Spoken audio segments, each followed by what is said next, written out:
Shalom, and welcome to What the Watchman Sees, a ministry that will sift through all of the social media noise to show you news of importance from the Most High's perspective. As watchmen, we are here both to warn of dangers and give biblical answers for dwelling in the secret place of the Most High during these times of confusion. Tell your family and friends to like, share, and subscribe as we delve into what Yahweh has for us, the apple of His eye. Let's get to work. Shabbat Shalom. We're going to continue with our Shabbat meditation in Romans, the 14th chapter.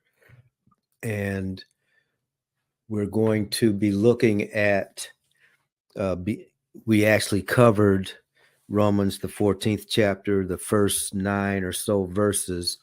So we're going to continue with that chapter. Our meditation for this Shabbat is on the essence or the intent of Romans chapter 14. So as we begin our study, let's go ahead and open the scripture. Okay, so what we're going to do is look at Romans, the 14th chapter, and we're going to be using the Berean Bible translation for this particular study. Most of the time we use the King James Version, but we're going to do the Korean, but we're going to do the Berean version for this study. And as we spoke last time, we were looking at verse 1, which says, "Accept him whose faith is weak without passing judgment on his opinions." From that scripture, the rest of Romans chapter 14 is explaining, okay, how that particular sentence should be seen by the people of the Most High.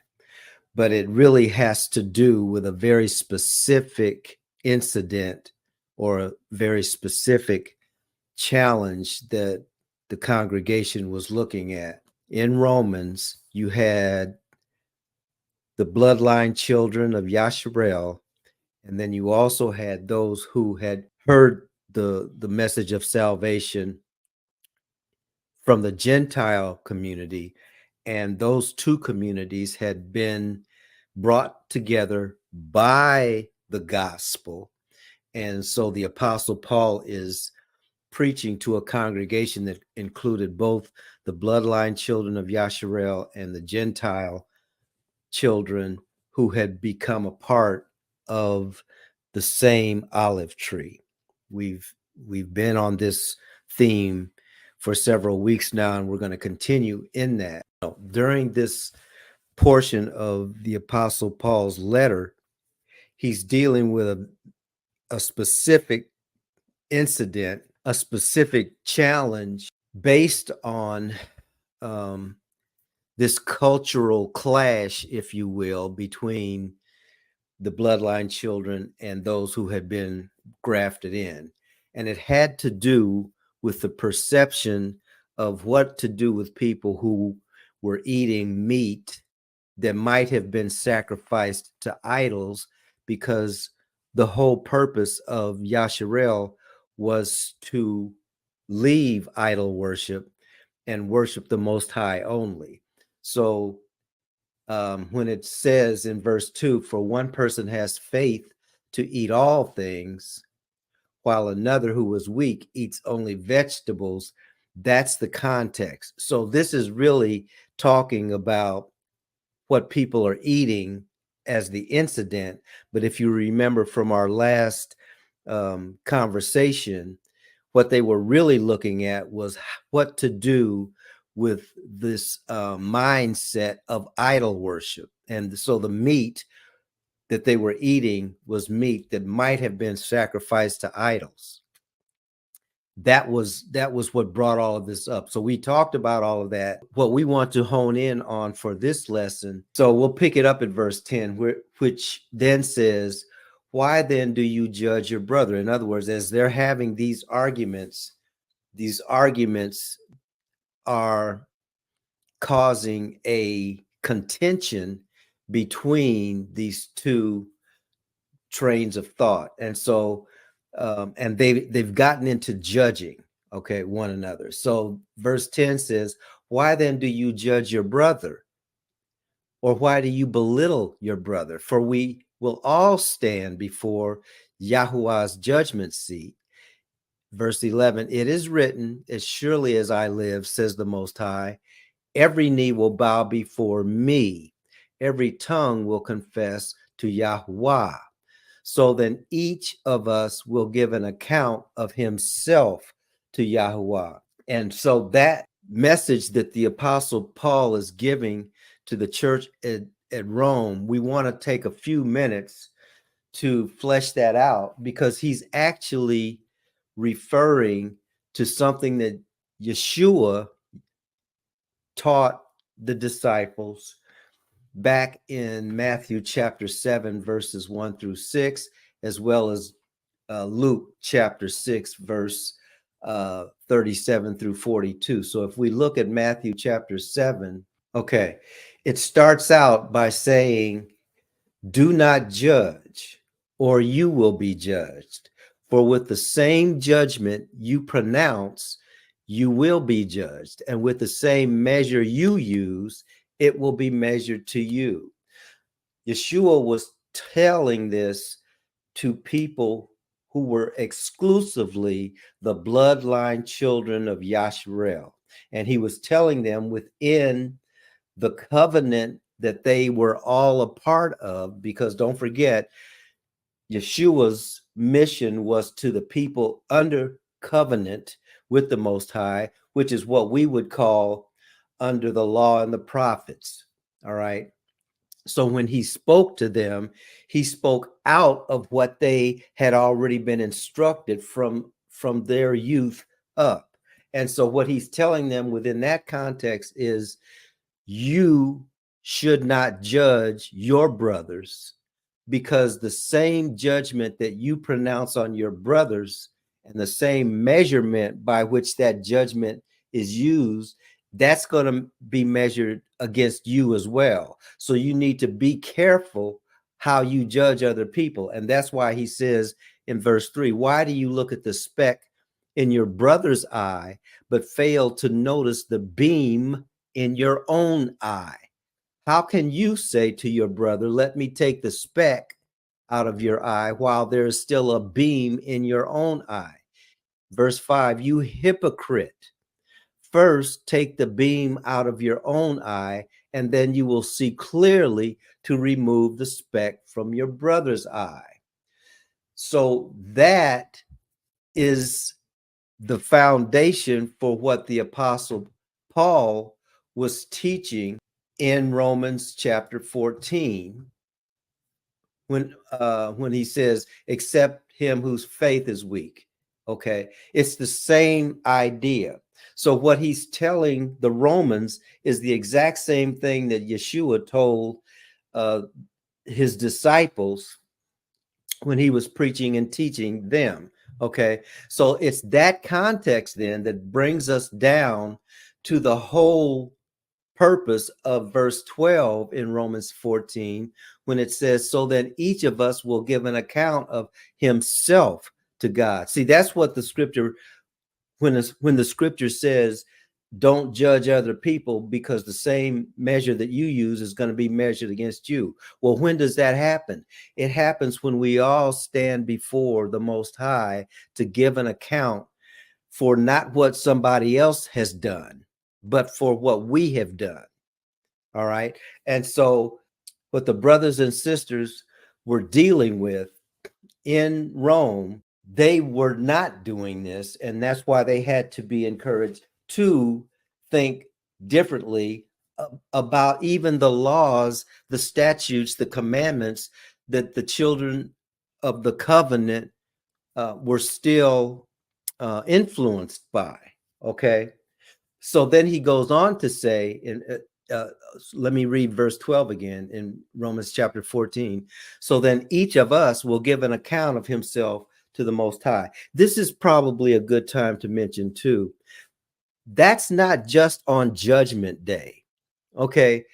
Um, when we realize, see, everything that is recorded in the quote unquote New Testament is based on what has already been spoken in what we call the Old Testament. Okay. So in the Old Testament, the protocol in the Old Testament was to be accountable 24 hours a day, 7 days a week. And in that accountability, that system of accountability was represented in what happened in the temple. So every time a person sinned, they didn't wait till Judgment Day to have their sins dealt with. They dealt with their sins as they occurred.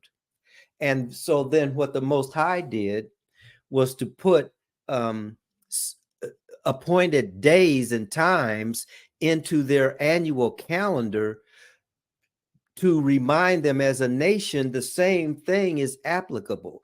So just as you are continually held accountable as an individual, as a family member, as a part of a group or part of a community, so you are as a nation. See, that's the context from which everything that we read in Scripture is emanates out of. When we separate ourselves in the quote unquote New Testament from the Old Testament, we miss that. Okay, so when we read verse 12 in the New Testament in Romans chapter 14 verse 12, we think it's talking about the end of the age or the end of the world. It's not. It's saying on a regular basis we are accountable to the Most High and what the Most High has taught us and expects of us. So when we take that position, we don't have time to be criticizing somebody else. We got our own beams to deal with before we can talk about the speck in someone else's eye. That's the context. Okay. So then he says in verse 13, so therefore, let us stop judging one another.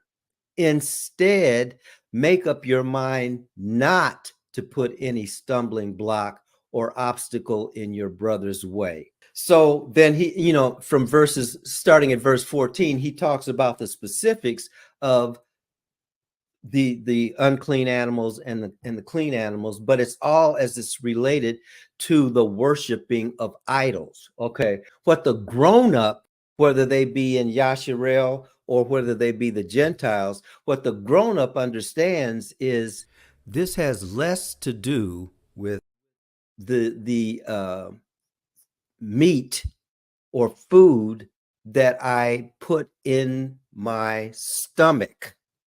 This has to do with what is coming out of my heart. Now, I said that the last session too.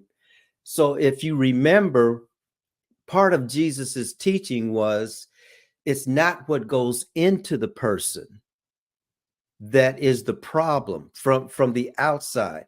What comes out of the person's mouth actually starts in the person's heart.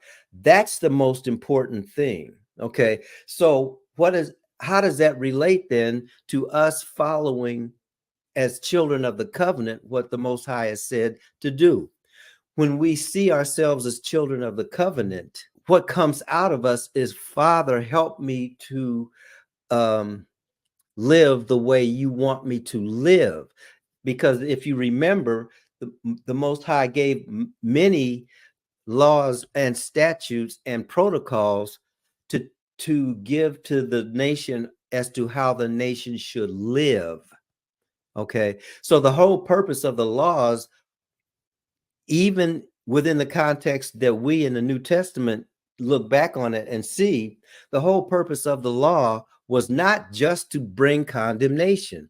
The breaking of the law did bring condemnation, but the purpose of the law was to show the nation what life looks like, what the life of a child of the kingdom looks like. And this might be a good time for us to remind ourselves of the purposes. Let me go up to, I'm going to take you back to Exodus chapter 19. Now, this is the period of time when the children of Yasharel had come out of Egypt.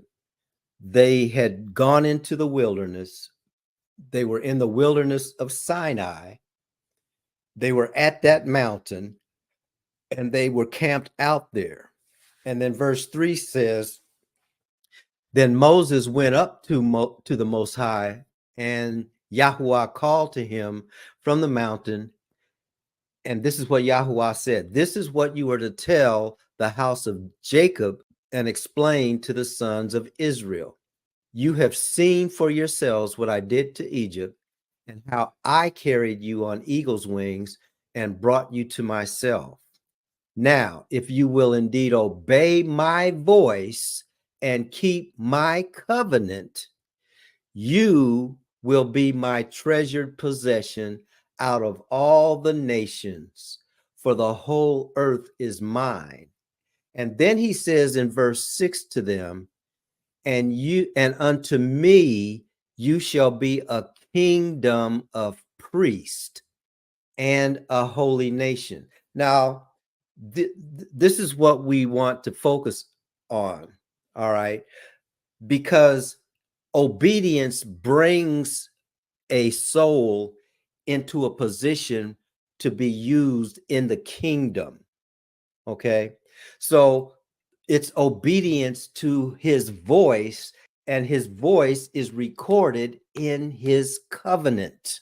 That covenant is what make our relationship with that covenant is what makes us his treasured possession out of all the nations.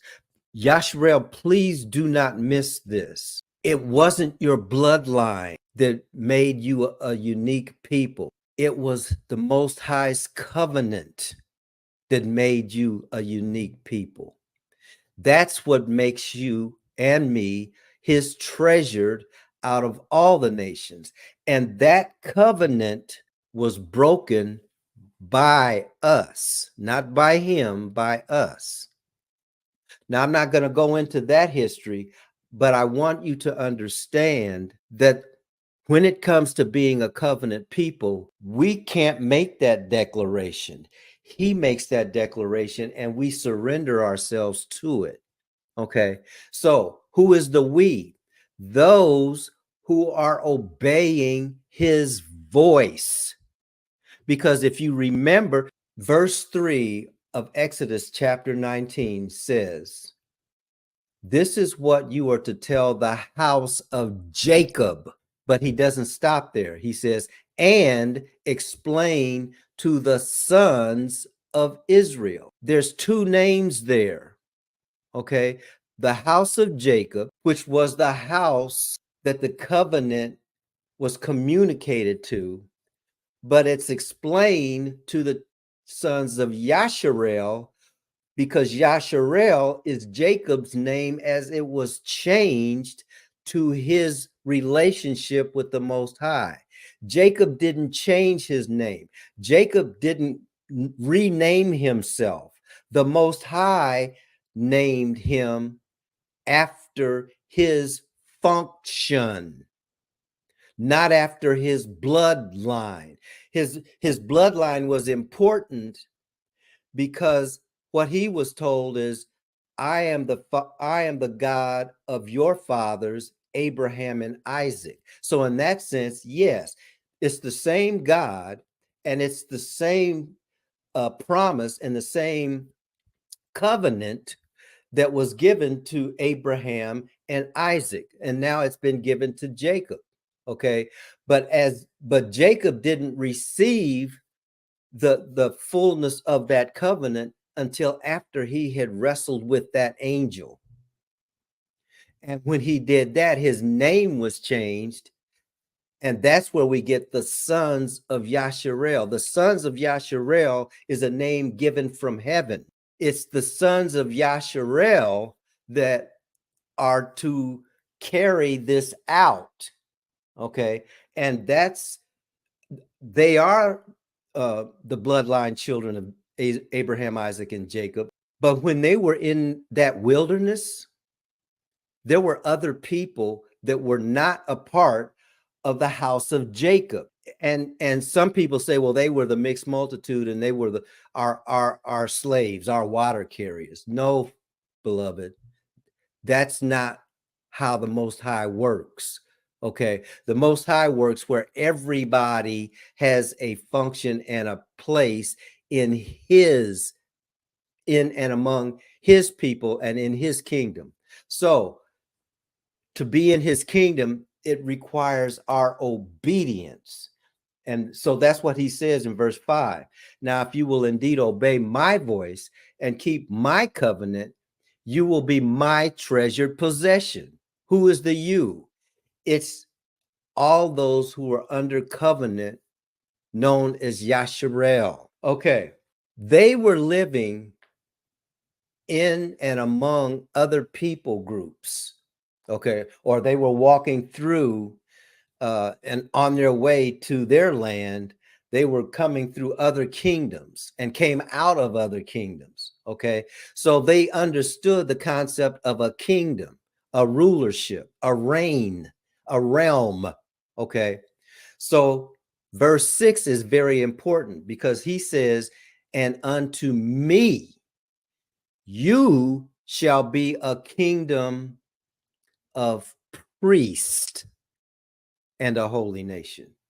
These are the words that you are to speak to the Israelites. And then he tells them how he wants them to sanctify themselves so they can fulfill this function of being priest and a holy nation in his kingdom. Now, there's one other verse that we want to look at. Okay. We're in Mark chapter 10, verse 42. This is again Yeshua speaking to his disciples. Much of what he's teaching them, okay, you all have been in covenant or out of covenant, depending on how they were acting. But then he's telling them, now there's a context in which I'm giving you all of these things. So in verse 42, I won't go into what happened in the verses before then, but only to say that James and John were arguing, and basically their mothers too, by the way. They were arguing among themselves, talking about who was the greatest. Okay. And that argument came about because they had asked Jesus, the mothers had asked Jesus, okay, when you do come into your kingdom, when you become king, can my sons sit on your right hand and on your left hand? So what they were looking at is, can we get as close to power as we possibly can? That's what they were looking at, because in Yasharel's eyes, that's how kingdoms work. And it's within that context, then in verse 42 of Mark chapter 10, Yeshua says, well, the scriptures say, so Yeshua called them together and said, you know that those regarded as rulers of the Gentiles lord it over them, and their superiors exercise authority over them. But it shall not be this way among you. Now, I'm going to stop right there for just a second so that we can hear what he's saying. He's saying to his people, and that this message, by the way, is for today. That's why we're meditating on these scriptures on this Shabbat.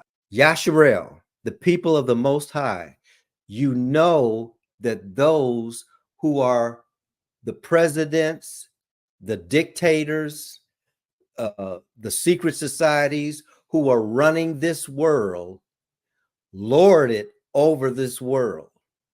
And those who run those groups exercise authority over them. And how does that exercising of authority work? Whoever has the most ability to exercise their will over the others either by force or either by force of guns, by force of will, whatever.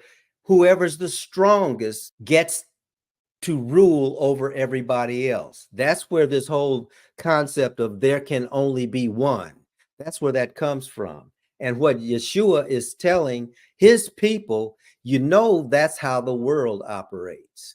Okay.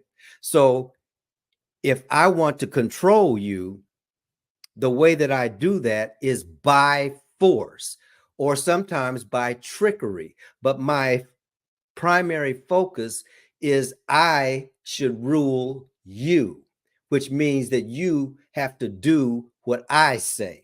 That's how this world operates, whether you're in the United States of America, whether you're in Israel as we speak, whether you're leading one of these nations in South America, Africa, China, wherever. This is how the world operates. And Yeshua is telling his people that way of the Gentiles lording it over others shall not be that way among you. Instead, whoever wants to become great among you, James and John, or put your name in there. Whoever wants to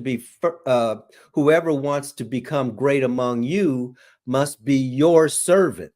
So the greatest ones in the kingdom of the Most High are the ones who serve the people of the Most High. Serve, not rule, not exercise authority over them. Serve, must be your servant. And whoever wants to be first, talking about the chief person, must be the slave of all. For even the Son of Man did not come to be served, but to serve. That's why he washed his disciples' feet. That's why he gave his life.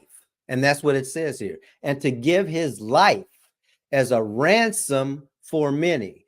That's how people in the kingdom serve.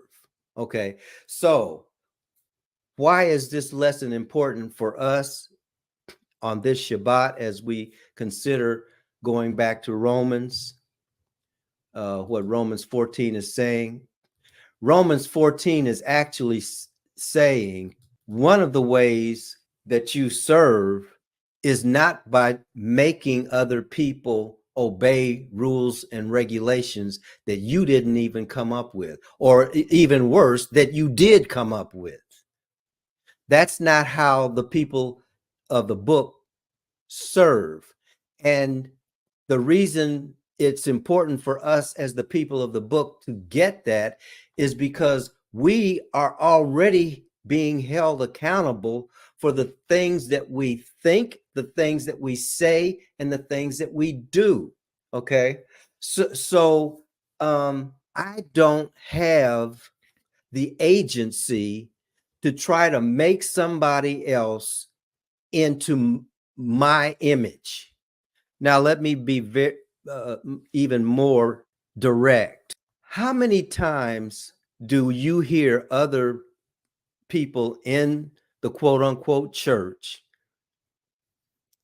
especially in this day and time, or whether you're talking about the people of Yasharel who are observing who is keeping and who is not keeping the commandment, the laws, the statutes, and the commandments as they believe them to be. How many times have you heard people talking about who's going to hell? If you look at what the scriptures are teaching, that very notion is what this passage is about.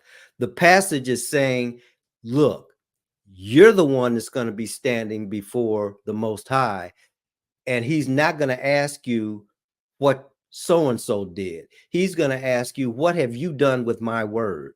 Okay. And part of what he's asking us as his children and his subjects is this lesson here in Romans chapter 14. Have you taken heed to the words that I don't want you judging your brothers and sisters? Well, what is judging? Judging means telling them they're going to hell. You did you create hell? Can you assign a person to hell? And when does that happen? Does that happen as you're having your conversation with that person? What the Most High is saying, that's way above your pay grade. So stop using your weakness against someone else. Instead, turn all of that energy into yourself and look at the person in the mirror and judge that person.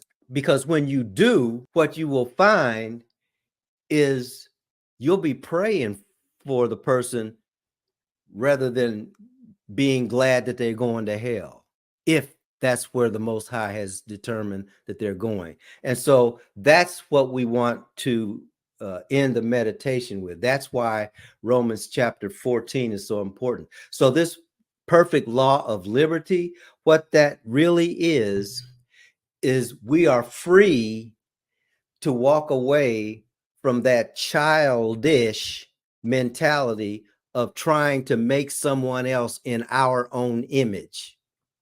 Because that's all, when you tell somebody they're going to hell, that's really all you're doing. You're saying, you're not in agreement with me and I can't have that, so you need to go to hell. That's in essence that mind, okay?